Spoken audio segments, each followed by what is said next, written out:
Unë pa gruan time jam ndërtim pa leje. Premtimet për gratë dhe vajzat po përdoren masivisht në fushatën elektorale për të siguruar sa më shumë vota. Ka ardhina që gratë dhe vajzat e Shqipërisë punojnë 6 orë, jo 8 orë. Por realisht, sa e ka në fokus partitë politike në programet e tyre barazinë gjinore? Nga monitorimi që ka kryer Citizens, të vetmet parti që kanë një ndarje të qartë për barazinë gjinore janë Lëvizja Bashk dhe Partia Socialiste.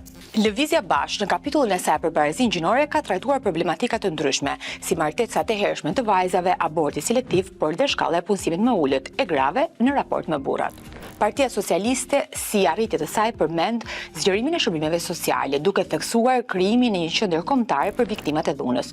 Megjithëse duhet theksuar se kjo është tërësisht e pamjaftueshme.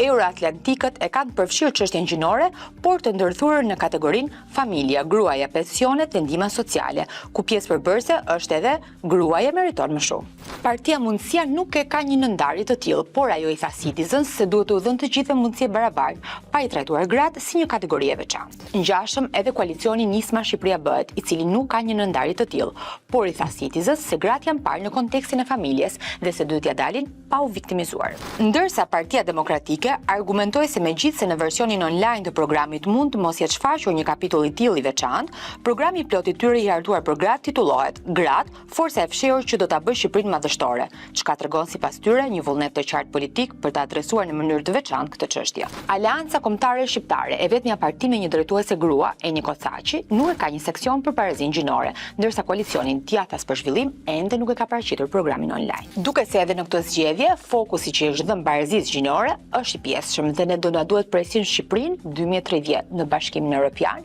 për programe më gjithëpërfshirëse.